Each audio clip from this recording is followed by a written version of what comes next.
Hello everyone, मेरी हिंदी कहानियाँ में आप लोगों का स्वागत है। आज की कहानी है ससुर जी मेरे साथ ऐसा मत करो।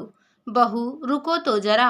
कहानी पसंद आए तो वीडियो को लाइक और सब्सक्राइब जरूर करना। चलिए कहानी शुरू करते हैं। हर साल इस नदी के किनारे मेला लगता है। इस बार भी मेला लगा। मेले में मधु भी रमिया बुआ को अपने साथ लेकर आई थी। तभी जोर का शोर उठा। दो संत वेशधारी आपस में जगह के लिए झगड़ पड़े और देखते ही देखते कुछ ही देर में एक छोटी तमाशाही भीड़ जुट गई।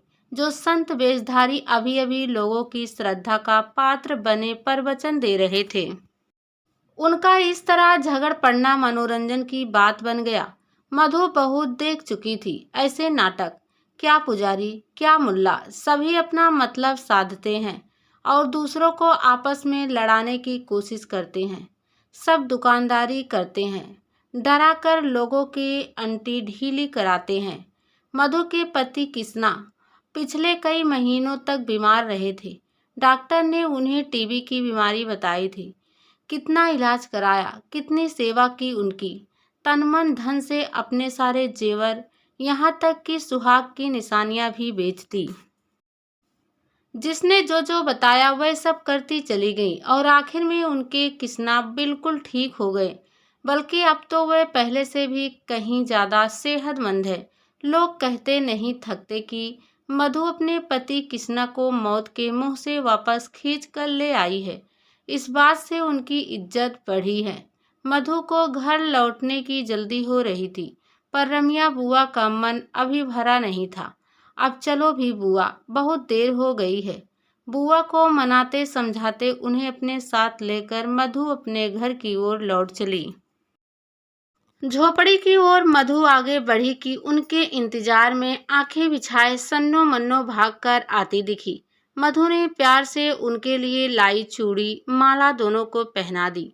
तब तक किसना भी आ गए। मधु ने उन्हें भी मिठाई दे दी। तभी इन पलों का सम्मोहन एक झटके से टूट गया। एक लंबी छरेरी खूबसूरत औरत मधु से आ लिपटी। इस धक्के से अपने परिवार में मगन मधु संभलते संभलते भी लड़खड़ा गई। दीदी, मुझे अपनी शरण में ले लो, अब तो तुम्हारी ही आसरा है। वह औरत बोली। ऐसे कैसे आई लक्ष्मी, क्या हुआ? उसे पहचानते ही किसी अनहोनी के डर से मधु का दिल बैठने लगा। कृष्णा भी हैरानी से खड़े रहे। लक्ष्मी को हांफती कांपती देख मधु उसे सहारा देकर झोपड़ी के अंदर ले आई और पानी लाने के लिए मुड़ी तो सन्नों को कटोरे में संभाल कर पानी लाते देखा। पानी का घूंट भरते ही लक्ष्मी ने रोते बिलखते टूटे शब्दों में जो बताया, उसका मतलब यह था कि कुछ ही दिनों पहले लक्ष्मी का मर्द उसे अपने माँ बाप के पास छोड़कर दूसरे शहर में काम करने चला गया। कल सुबह तक तो सब ठीक ही चला, पर शाम को जब सासू माँ रोज की तरह पड़ोस में चली गई, उसके ससुर काम पर से जल्दी घर लौट आए और आते ही उससे पानी मांगा। जब वह पानी देने गई तो उन्होंने उसका हाथ ही पकड़ लिया। उनकी बदनीयती भांप कर उन्हें एक जोर से धक्का देकर वह सीधी बाहर भाग ली। लक्ष्मी का भोला चेहरा और रोने से गुड़हल सी लाल और सूजी आंखें देखकर मधु ने पूछा, पर तू यहाँ तक आई कैसे? तुझे अकेले बाहर निकलते डर नहीं लगा? कहीं कुछ हो जाता तो? नहीं दीदी, डर तो अपने ही घर में लगा, तभी तो अपनी लाज बचाने के लिए यहाँ भाग आई। पहले तो कभी अकेले घर की दहलीज भी नहीं नागी थी, पर उस समय इतना डर गई कि और कुछ समझ में ही नहीं आया। होश उड़ गए थे मेरे। बस फिर तुम्हारा ध्यान आया और निकल भागे इधर की ओर, लक्ष्मी ने बताया। मधु अपने जंजालों को भूल लक्ष्मी को अपने साथ लेकर पीसीओ तक आई और उसके मर्द से बात कराई।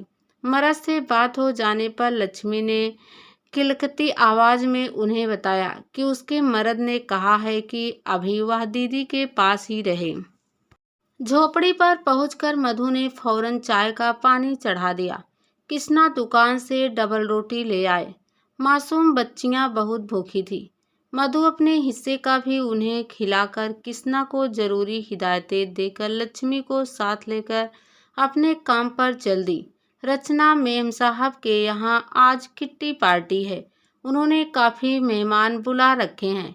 लक्ष्मी साथ रहेगी तो थोड़ा हाथ बटा देगी, जल्दी काम हो जाएगा। लक्ष्मी यह देखकर हैरान थी कि रचना मेम साहब अपनी किट्टी पार्टी में मस्त थी और साहब अकेले अपने कमरे में कंप्यूटर और मोबाइल फोन में बिजी थे। मधु ने लक्ष्मी से कहा, जरा साहब को चाय दे आ। अपने में मस्त साहब ने चाय देने आई ताजगी से भरी लक्ष्मी को नज़र उठाकर देखा और देखते ही मुस्कुराकर उससे कुछ ऐसी हल्की बात कह दी कि वह घबराकर फिर मधु के पास भाग गई। लौटते समय रास्ते में लक्ष्मी बोली, इतने पढ़े लिखे आदमी हैं लेकिन नज़रें बिल्कुल वैसी ही। हम लोग तो डोर डंकरों की ज़िंदगी जीते हैं, पर ऐसी शानदार ज़िंदगी जीने वाले सफ़ेद पोश लोग भी कितने ओछे होते हैं।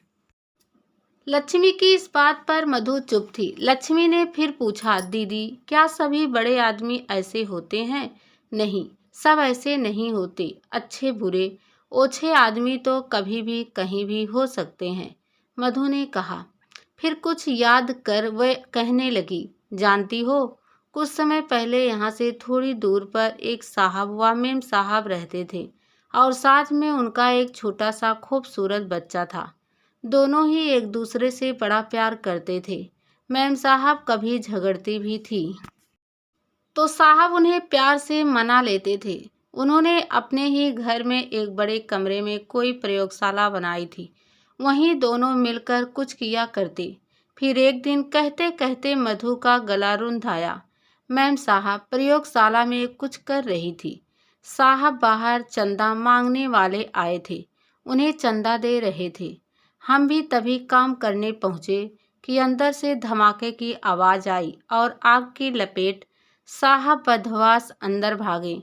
वहाँ सब धूं धूं कर जल रहा था। मैम साहब और बच्चे को साहब जलती आग की लपेट से खींच लाए थे, पर वह उन्हें बचा नहीं पाए। वे खुद भी बुरी तरह झुलस गए थे। एक खूबसूरत प्यार भरा घर उजड़ गया। फिर उनके कई ऑपरेशन हुए। बाद में चलने फिरने लायक होते ही अपनी सारी जायदाद महिला आश्रम और बाल आश्रम को दान कर ना जाने कहाँ चले गए। कुछ लोग बताते हैं कि वे शायद बैरागी हो गए हैं। मधु ने एक गहरी सांस ली।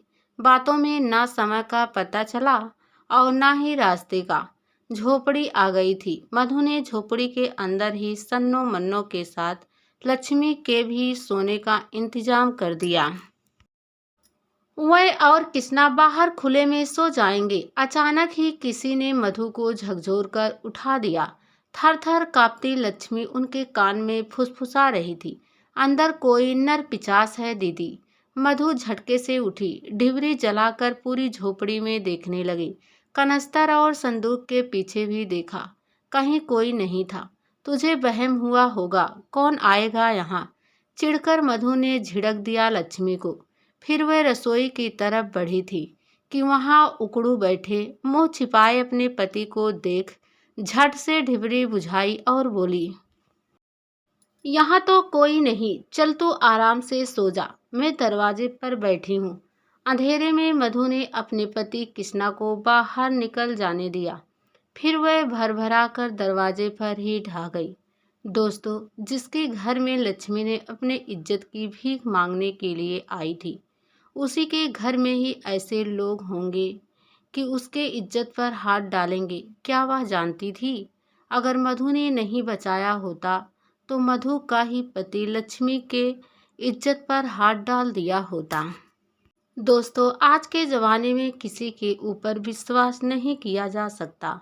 अगर अपना पति नहीं है तो इस संसार में जीना मुश्किल हो जाता है।